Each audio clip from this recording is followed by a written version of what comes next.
How to use Leonardo AI image to image. Hello everyone, welcome to our channel. Let's see how we can do it.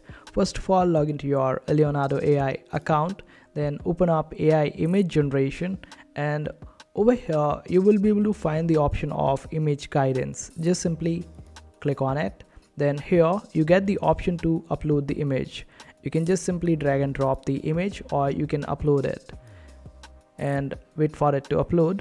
After the upload is done, you can just make changes to it, and over here you can increase the strength in order to keep your next generations similar to the image that you have uploaded. So you can just increase it to 0.7, that would be better. And after that you can use this particular image and write the prompts and generate the images. And this is how you will be able to use image to image on Leonardo AI. I hope this video was helpful. Make sure to hit that like button and also subscribe to our channel for more helpful videos.